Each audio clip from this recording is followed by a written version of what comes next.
looking back at me.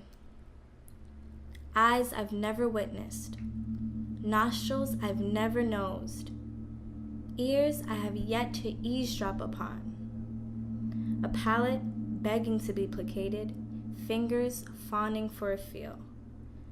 This man in the mirror, who is he? For he is not I, and I am not she. She is the bane of my existence, but a swain at my persistence. Her surety is to be admired. She whispers sweet nothings, but with bitter results she talks of the coming, but when questioned, she faults.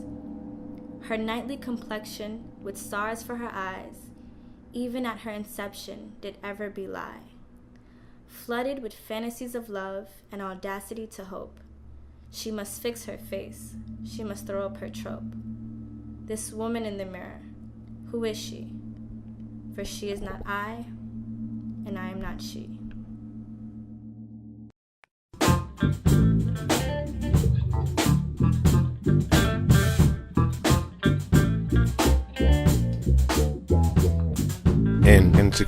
Insecurity.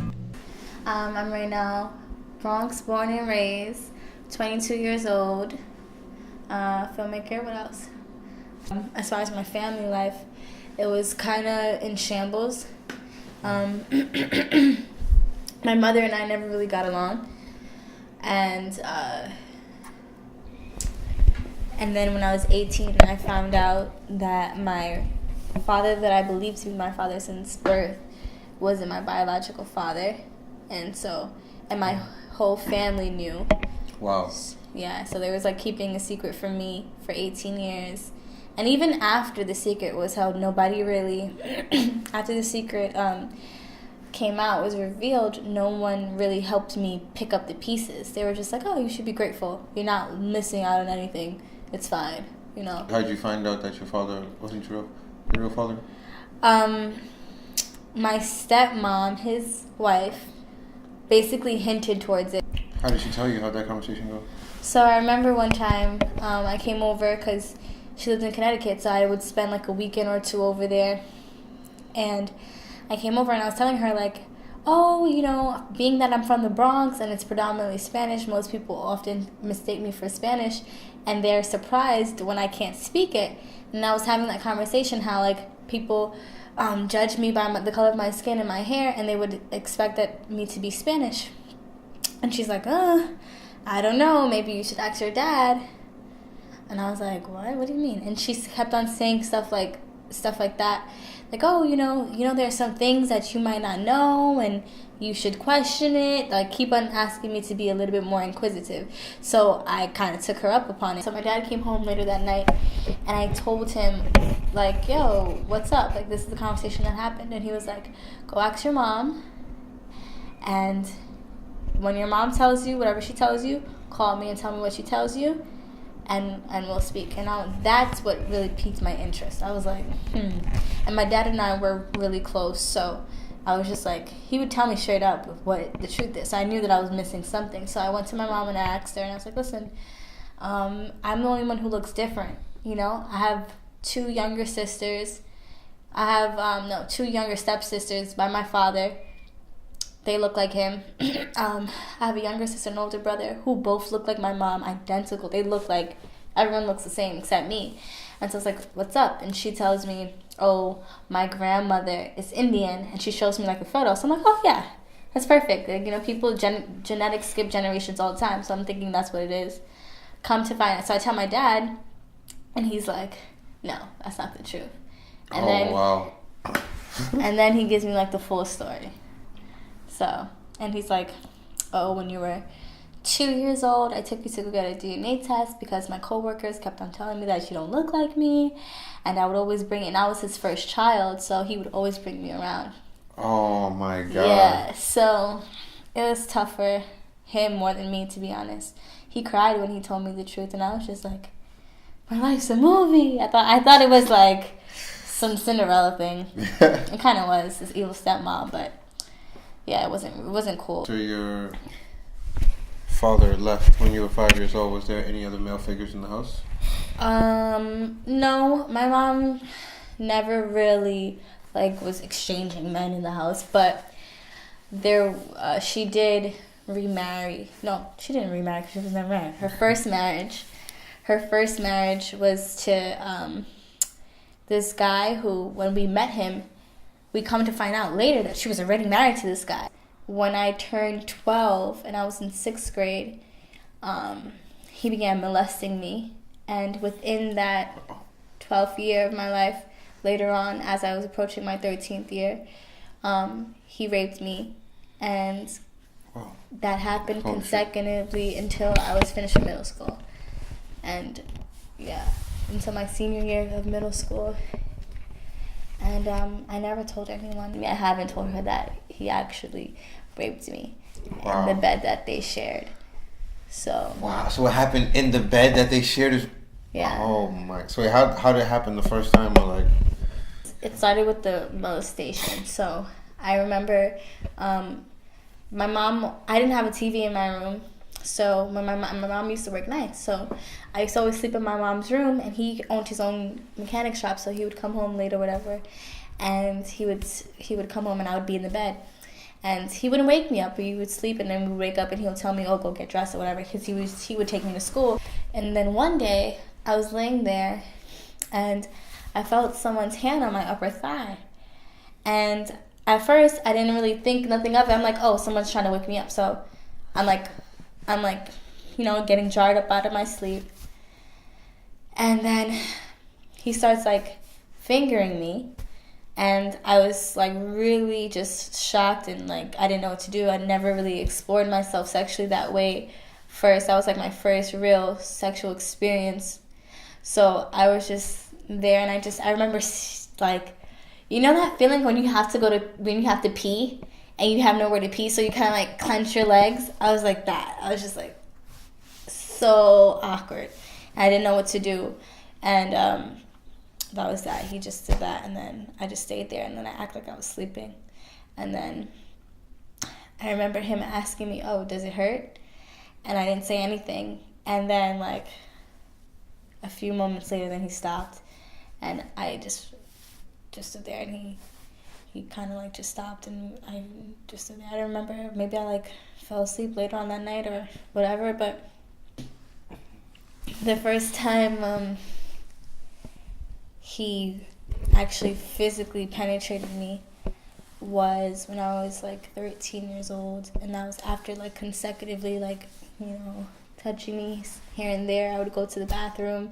He'd like follow me in the bathroom, or where was your other family members? So they would be in their rooms, or, and that's, that was one of the things. As I grew older, I learned to only be outside of my room when other people were around. I couldn't be, you're one person when you're in the face of your family. You're one person. When you're with your friends, you're kind of like let loose. I couldn't even be that person with my friends because they were all going through this stage where they were like, growing up or whatever, and I've already know what that's all about. So I had to pretend as if I didn't, or be quiet, and I felt so lonely. That was. How did you feel in the bed in the moment at that time though? In the bed? Oh, I was so scared.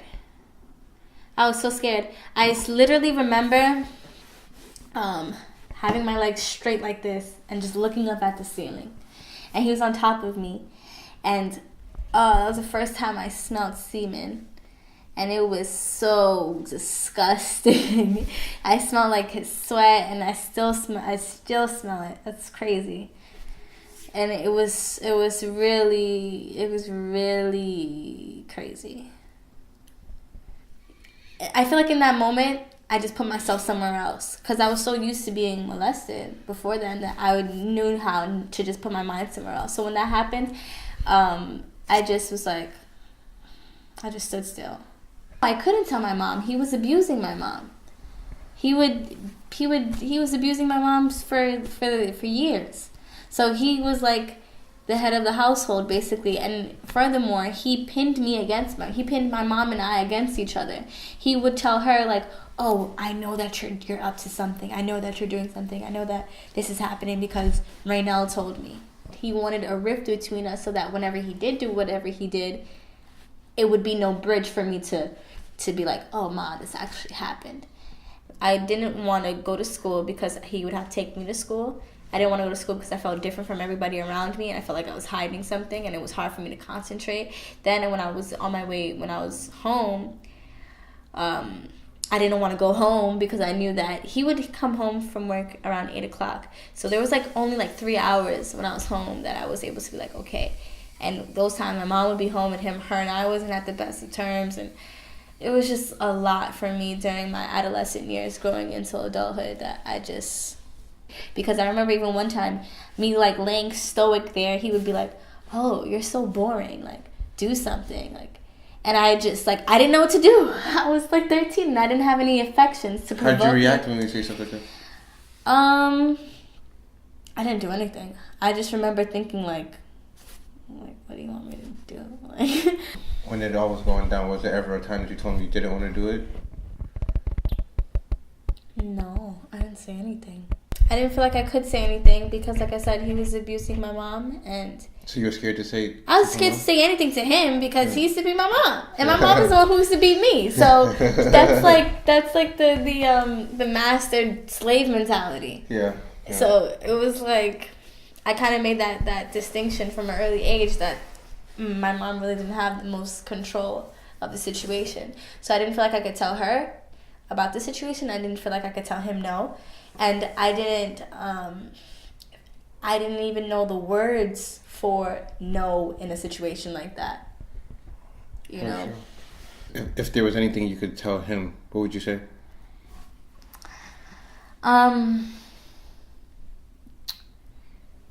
I wouldn't really tell him anything. I would more so ask him questions. I would ask him, why me and not your daughter? You know? The same respect and the same reasons why you wouldn't to your own daughter who is basically 1 year younger than me is the same reasons why you shouldn't have done it in the first place. So you knowingly knew that something was wrong because you would praise her for her virginity and her purity, and yet rob me of mine. With your brother being around, you didn't feel comfortable telling him? My brother is my best friend, and I didn't want... Because my brother used to stand up for my mom's honor when he would be abusive to my mom, and he actually pulled out a knife on my brother. So it was crazy. Wow. It was not easy. That's crazy. You know, so I kind of felt like I had to be the superhero for everybody. I had to keep this secret because I didn't want all this catastrophic stuff to happen. Makes sense. So I was just you know what? I'm just not going to say nothing. I'm just going to take it. And besides, there's nothing nobody could do because when something happened to them, they didn't do anything. So I was just damn, we're all kind of at the mercies of this situation. And so I was just whatever. And I didn't want to be the one nobody wants to be that one. You went from dealing with that traumatic situation to then finding out that your real father wasn't your father. So I was... Holy crap. I've never felt so alone in my life. I felt like everyone was against me. I questioned every intention. I was alone. I was so alone. And I couldn't tell anybody that I was alone because I was holding all these secrets. I couldn't tell anybody how I truly felt because I didn't want to be a victim. And I didn't know who to turn to. Because my whole family knew that my father wasn't my father, and they lied to my face. And then they told me that I should feel okay with it. And then even to this day, I have no information. Even though I know that my real father is not my dad, there's no information that I have. Damn, this shit's making me sad. There's no information that I have for me to feel it's they're telling me this, and then it's that's it, you know?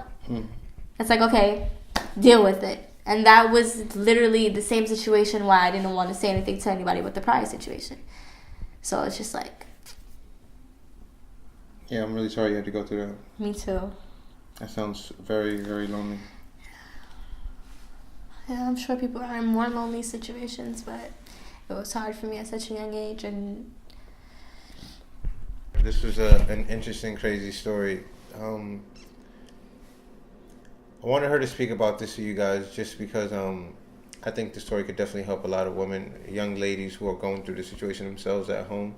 And if you're afraid to talk to someone or tell anyone about what you're going through, as you see, there are millions of other women out there who are going through the same thing as you. You And don't have to feel so alone. It's a very lonely feeling, but the only way out is through. And I, as a male as well, I especially think that everyone thinks that right now with all the scandals going on with in acting in Hollywood and the managers and the producers and these type of things and the show hosts, people sometimes forget that there's just as much craziness going on behind closed doors in people's homes. So imagine that if you're at work and you're going through sexual harassment or molestation or whatever, it's bad, but at least you can go back home to it. When it's happening at home, that's supposed to be a sanctuary. That's probably literally living in hell. It's slow torture. Yeah. So what makes you feel at peace in life? What makes you feel at peace? What makes me feel at peace? Writing. I love writing. Whether it be short stories, whether it be feature-length films, whether it be poetry or rapping or plays or poetry. I love writing. It feels like me creating my own world. You know? The sense of power that comes from writing. They say the pen is mightier than the sword, right?